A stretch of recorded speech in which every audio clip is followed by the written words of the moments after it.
Bienvenidos a Desencriptando Símbolos. Me llamo Sebastián Cortés, soy escritor de aforismos con estudios en Derecho y Filosofía, y en el programa de hoy veremos la llave del Yin y Yang, la estructura milenaria del taoísmo.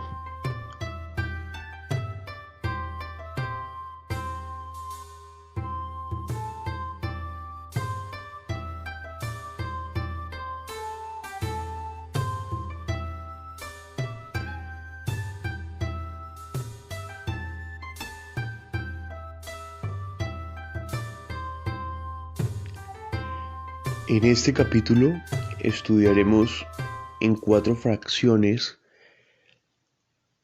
la perspectiva religiosa del taoísmo.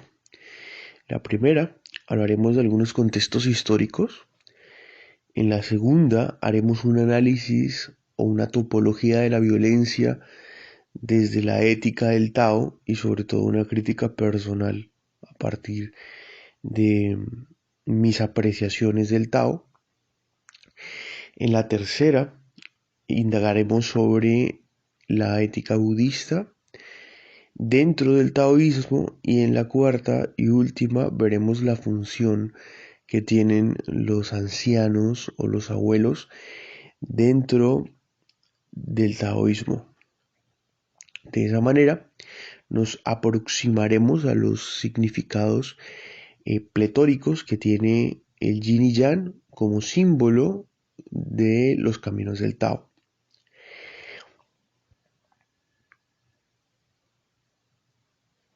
Hace muchos siglos, un maestro se dirigía hacia las montañas más lejanas de la China continental. Antes de partir hacia la nada, se encontró con un guardia, el cual, a sabiendas del destino del maestro, le suplicó que dejara como vestigio para la humanidad sus mejores meditaciones. Y a partir de ahí, Lao Tse, se llamaba el maestro, construyó su libro más famoso, su único libro, y el libro fundamental del taoísmo y de lo que sería desde ahí en adelante la religión predominante en la China. El libro se llama Tao Te Ching.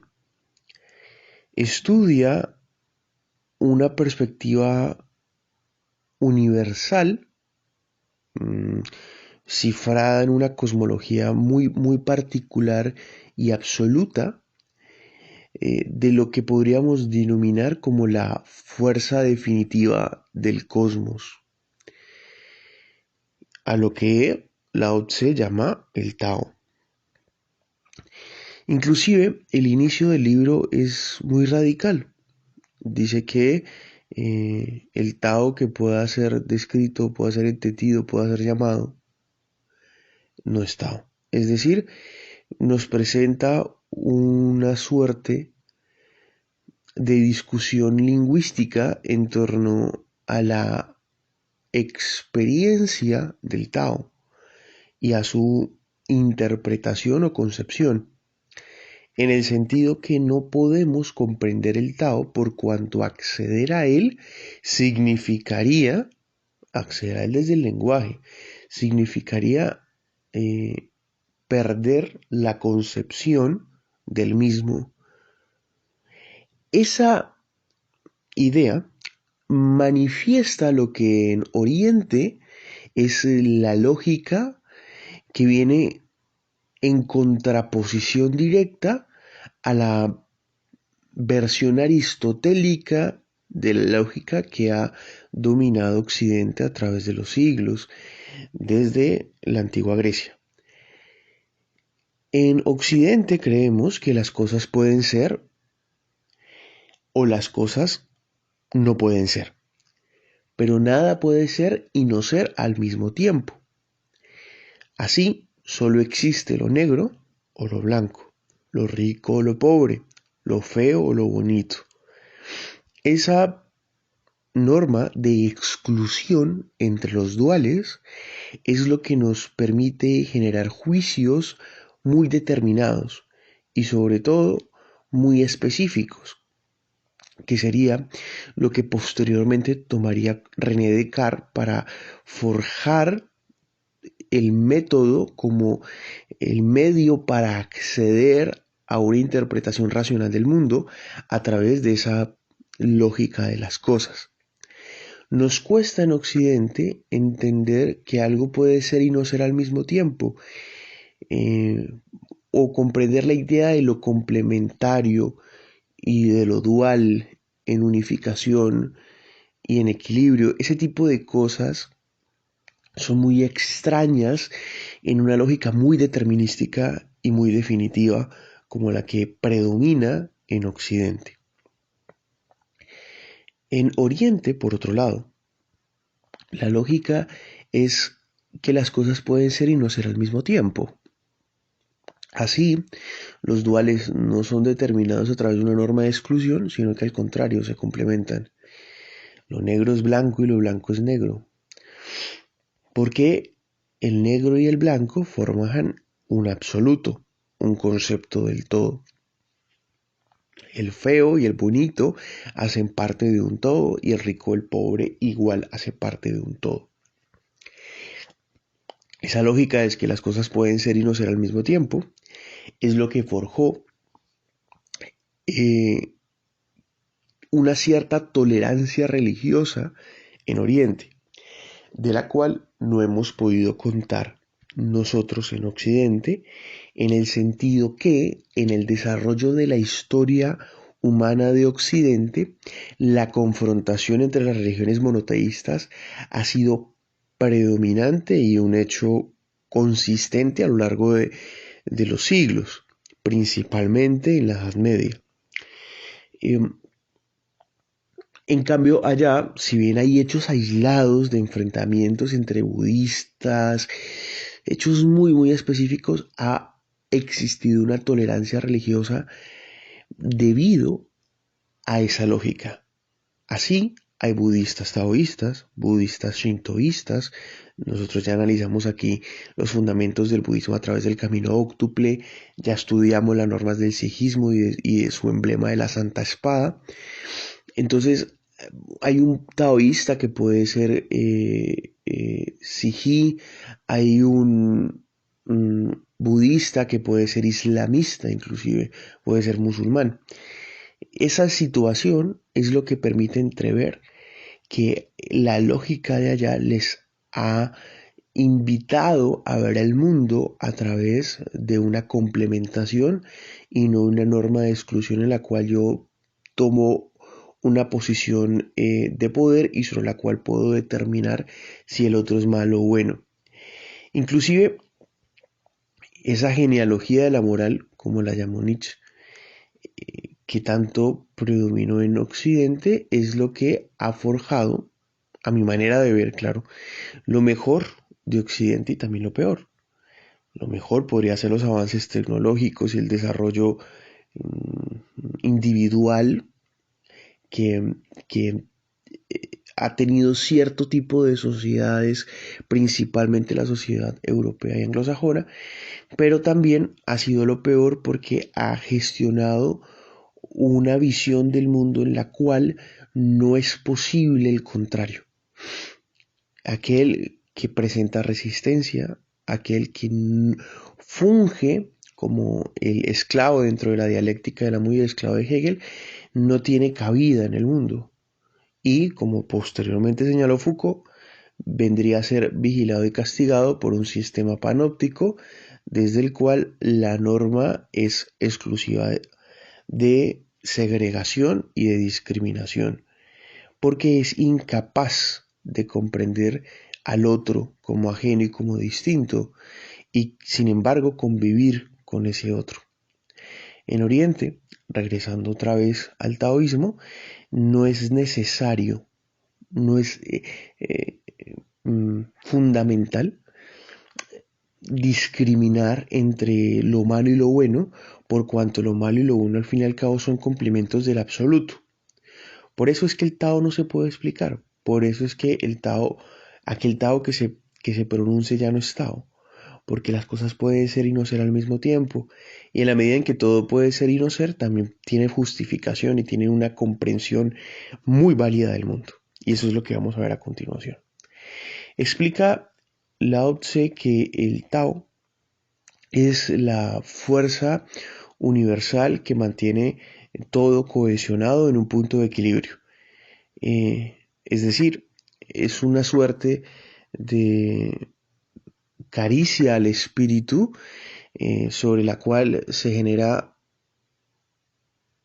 un constante y muy sutil equilibrio cósmico.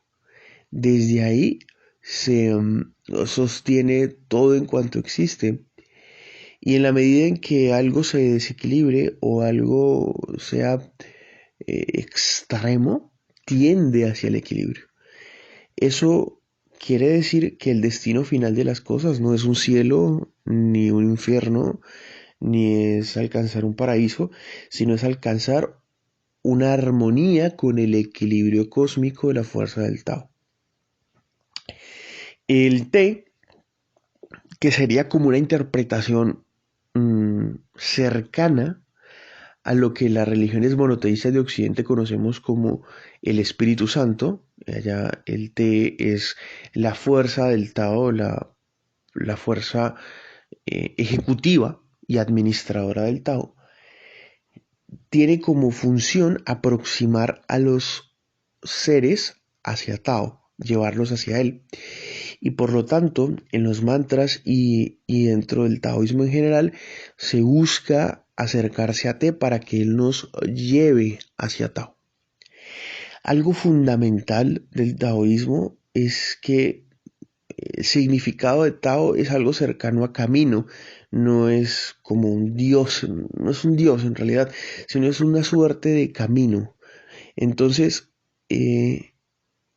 esto quiere decir que quien está en Tao es quien camina hacia ese equilibrio cósmico y por lo tanto la función de la vida del ser humano es caminar individualmente hacia Tao. Por lo tanto, yo no puedo inmiscuirme en el camino de los demás, ni puedo alterar su camino, porque cada camino es personal y cada quien va hacia Tao de una manera totalmente distinta. Eso rompe, normalmente haciendo contrastes con las filosofías de Occidente, con la tendencia de construir generalizaciones que tenemos en las religiones monoteístas de Occidente. En Oriente el concepto es personal, es interior inclusive. Lo segundo que quiero abordar en el video es la topología de la violencia, a partir de la ética del taoísmo. El libro de Tao Te Ching es más que una visión cosmogónica del mundo, la cual podríamos comparar con nuestro primer capítulo sobre los dioses primordiales del hinduismo y el Trimurti, o que podríamos comparar con cualquier cosmología de Occidente, como la nórdica o la griega. La función del libro del Tao es proyectar una ética sobre la cual el principio fundamental es la sabiduría. Podríamos observar de que la ética de Occidente, otra vez remitiéndonos a las tres más grandes religiones de Occidente, que son claramente monoteístas, el Islam, el judaísmo y el cristianismo, fomentan su ética a partir de un temor piadoso a un Dios que es el emblema o la materialización de lo justo y de lo sagrado y de lo bonito. En el caso del taoísmo, la ética se consagra en la sabiduría como principio fundamental y lo que viene a forjar el autodominio. ¿Y qué es la sabiduría? Sencillo, es el conocimiento de uno mismo. El conocimiento muy profundo de uno mismo, de cada actuación y de cada hecho. Eso significa que el sabio no es aquel que conoce del mundo externo, como posiblemente tiene relación con el concepto de inteligencia en la actualidad y que es ampliamente extendido, sino que el sabio es aquel que medita en sí mismo, aquel que encuentra en sí una visión elevada de la vida. Y ese fundamento de la sabiduría es el que va a construir la ética del Tao. ¿Qué significa esto? Un pecador, una persona mala, para el taoísmo no es una persona que no comprenda una regla ética o moral, sino que es aquel quien no entiende nada de sí mismo, aquel que se desconoce a sí mismo. En la medida en que uno se conoce, uno va autorreglamentándose porque va adquiriendo grados de sabiduría y entendiendo que el mejor modo de vivir es el modo de no alterar a los demás, de no causar daño. Porque en la medida en que yo causo daño, desequilibro mi vida y con eso me aparto de Tao, es decir, dejo de caminar hacia ese equilibrio cósmico. La violencia es vista dentro del taoísmo como una total estupidez. Y es estúpida y ridícula porque es la manifestación de la absoluta ignorancia que yo tengo de mí mismo. Pues no tengo la capacidad de controlar mis impulsos ni de manejarme a mí y que por lo tanto diagnostica una falta total de conocimiento sobre lo que soy, sobre mi ser, sobre mi espíritu. Por lo tanto, no es malo quien actúe en contra de una norma específica o de un temor piadoso a un ser universal, sino es malo aquel que no se conoce. Y ese fundamento de la topología de la violencia y dentro del taoísmo me parece precioso porque nos invita a ver que la violencia no tiene absolutamente nada rescatable. Por el contrario, es una falta de respeto para quien acomete un hecho violento porque se está faltando el respeto a sí mismo, porque inclusive está demostrando que no conoce nada de sí y que lo que teme al demostrar ese acto violento es interiorizar el por qué actúa de esa manera. Es decir, quien actúa con violencia, en el fondo actúa por miedo. Y el miedo, en definitiva, es la incapacidad de poder aproximarse a uno mismo, de poder adentrarse a los abismos y equilibrarlos. Entonces, como no logro equilibrar mis abismos y mis densidades, busco exteriorizarlos y llevarlos a afectar la vida de otros.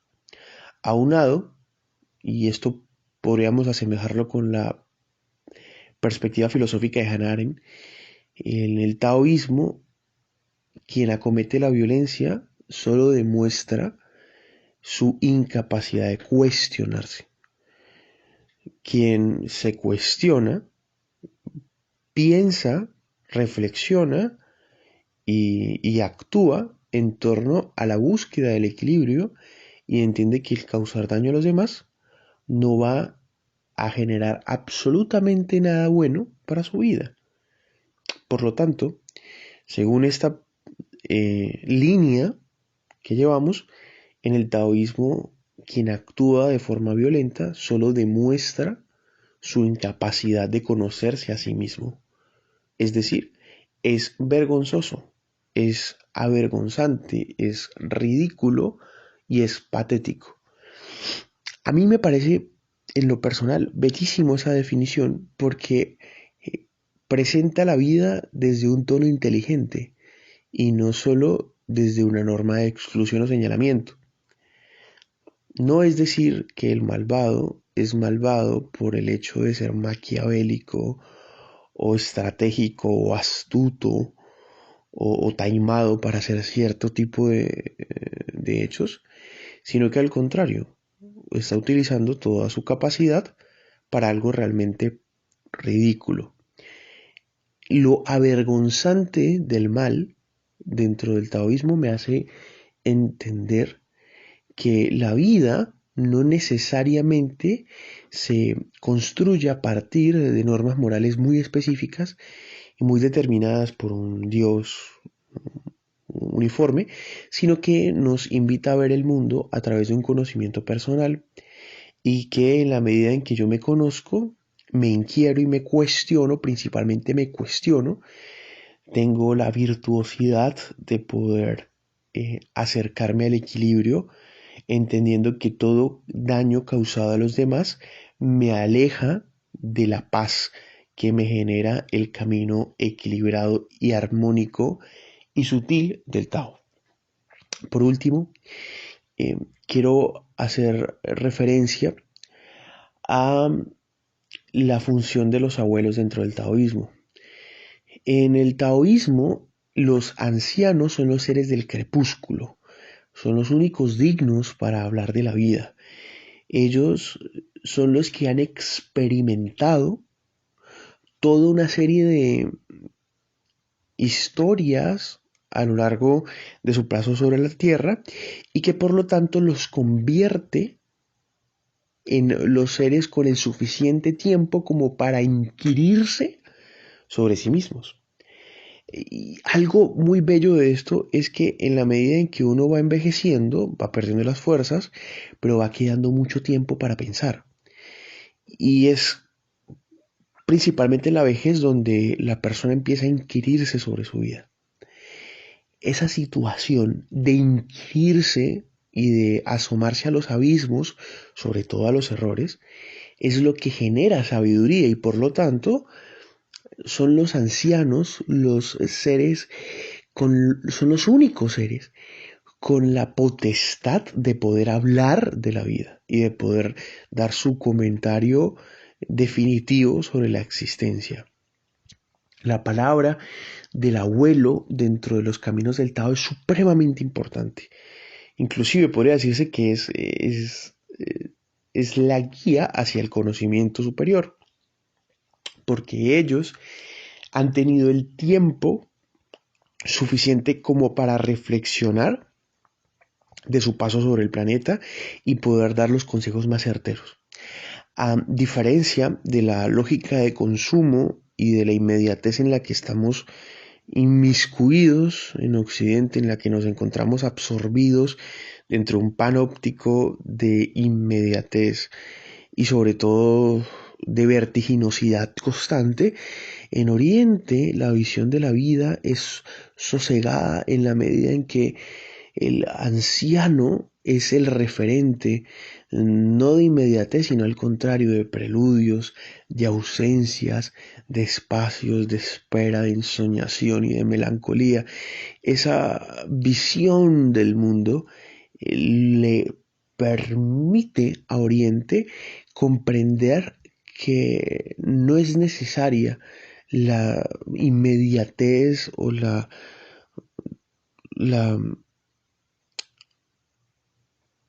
norma de la hora y del hoy como único modo de vida, sino que el hoy y el ahora es una oportunidad para reflexionar sobre lo que ha sido y de lo que será.